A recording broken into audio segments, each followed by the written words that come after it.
시간 기도하겠습니다. 하나님 아버지 감사합니다. 날마다 우리를 새롭게 해주시고 모든 악으로부터 우리를 지켜주시고 보호해 주옵소서. 믿음으로 나아가려 할 때 쉽게 낙심하고 좌절하지 않고 오직 하나님만 의지하며 나아가게 하시고 때로 어려울 때에 좌절할 때에 하나님이 주시는 하나님의 영의 일깨움으로 올바른 길을 걸어갈 수 있도록 우리에게 힘과 능력과 또 응원해 주시기를 간구합니다. 주님, 주님의 뜻을 쫓음으로 주와 함께 동행하며 사는 인생이기를 원합니다. 예수님 이름으로 기도합니다. 아멘. 지금 우리 찬송가 425장 함께 찬양하시겠습니다. 찬송가 425장 함께 찬양하시겠습니다.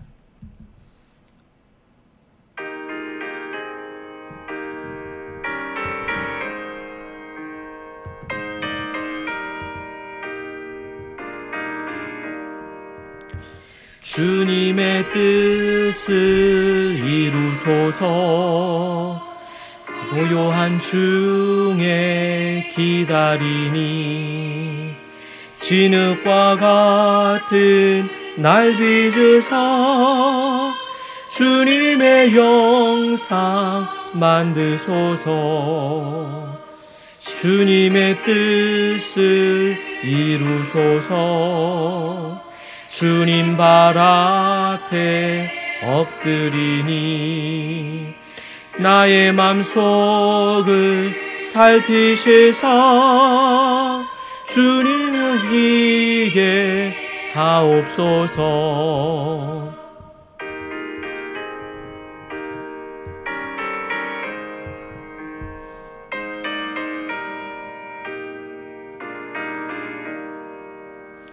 주님의 뜻을 이루소서. 온 몸이 피곤할 때 권능의 손을 내게 펴사 강건케 하여 주옵소서. 주님의 뜻을 이루소서. 온전히 나를 주장하사 주님과 함께 동행함을 만민이 알게 하옵소서. 아멘.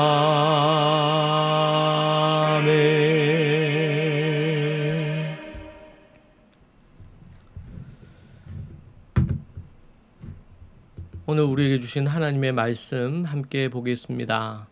고린도전서 4장 4절 말씀입니다. 고린도전서 4장 4절 말씀 함께 읽겠습니다. 내가 자책할 아무것도 깨닫지 못하나 이로 말미암아 의롭다함을 얻지 못하노라. 다만 나를 심판하실 이는 주시니라. 아멘. 우리말 성경으로도 잠시 함께 이 본문을 보겠습니다. 나는 양심에 끄리끼는 것이 전혀 없습니다. 그러나 이것으로 내가 의롭다는 것은 아닙니다. 나를 판단하시는 분은 주이십니다. 아멘. 양심에 끄리끼는 것이 없는 바울이라는 제목으로 오늘 우리에게 주시는 하나님의 말씀을 듣겠습니다. 양심에 따라 부끄럽지 않는 인생을 산다는 것은 여러분 어떤 의미일까요? 바울은 고린도 교회를 개척하고 18개월간 목양을 하며 양심에 부끄럽지 않는 사역을 했다고 말합니다. 그는 개척 이후 5년 동안 한 점 부끄러움 없는 삶을 살았습니다. 4절에 보니까 한글 번역본에는 원문에는 있지만 한글 번역본에는 빠진 단어가 있는데 히브리어 여기서 헬라어로 가르라는 단어입니다. 뜻은 왜냐하면이죠. 앞절을 이어받아서 왜냐하면 원문에 그래서 가깝게 번역해 본다면 왜냐하면 나는 양심에 아무런 거리낌이 없습니다. 바울은 자신의 사도직 수행에 있어서 조금도 양심에 거리낌이 없기를 당당히 말합니다. 지금 이 본문에서 흐르고 있는 바울에 대한 고린도 교회의 일부, 또 바울을 이렇게 신뢰하는 이들이 아닌, 지금 파당을 나누어서 싸우는 과정에서 다수의 많은 이들이 사도 바울에 대한 부정적인, 비판적인 입장으로 공격하는 중에 있습니다. 거기에 어떻게 보면 사도 바울이 자신에 대한 변호를 하고 있는 상황이라고도 볼 수 있습니다. 자신의 사도직 수행에서 조금도 양심에 끄리낌이 없다, 그렇게 얘기하는 것입니다. 바울은 서신서 곳곳에서 양심의 중요성에 대해서 강조했습니다. 로마서에서도, 또 고린도전서 우리 8장으로 가면 거기 또 등장합니다. 그리고 디모데전서 1장 19절에서도 믿음과 착한 양심을 가지라, 이렇게 또 얘기합니다. 히브리 관점에서 볼 때 이것은 자연스러운 것입니다. 신앙과 삶은 분리될 수가 없고 믿음과 행함은 결코 나누어서 말할 수 없기 때문입니다. 양심은 진리 판단의 절대적 기준이 될 수 없을 것입니다. 그러나 양심은 하나님께서 인간에게 남겨둔 형상의 한 부분입니다. 윤리적 규범을 지키는데 중요한 역할을 합니다. 교회 밖이라도 양심적인 사람들이 있습니다. 그래서 우리에게 어떻게 보면 교육이 참 중요합니다. 다만 바울은 착한 양심을 강조하면서 모든 권세를 가진 주님께서 아시고 모든 것들을 판단하시고 심판하실 것을 말합니다. 바울은 최후의 심판 때 주님께서 의롭다 선언하실 것을 믿었습니다. 바울은 최선을 다해 양심에 끄리낌 없이 사명을 감당했기 때문입니다. 그리고 하나님께 모든 것을 의탁합니다. 바울은 자기 삶의 중심은 전적으로 하나님의 손에 달려 있다고 고백합니다.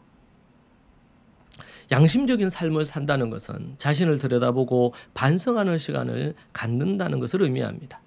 그리스도인은 하나님 앞에 서 있다는 마음으로 자신의 마음을 들여다보는 자가 되어야 합니다. 여러분은 하나님께서 주시는 선한 양심을 따라 살고 있습니까? 교회를 다니고 중직자임에도 불구하고 양심을 저버리는 이들이 있습니다. 그들은 타락한 자요, 회개하고 돌이키지 않는다면 하나님의 무서운 심판이 있을 것입니다. 구원은 그분의 손안에 달려 있습니다. 우리는 그분 앞에 항상 깨어 근신하며 믿음으로 서야 될 줄로 믿습니다. 양심에 끄리낌이 없는 바울처럼 우리도 하나님 앞에 믿음으로 이렇게 고백할 수 있기를 원합니다. 기도하십시다. 하나님 아버지, 감사합니다.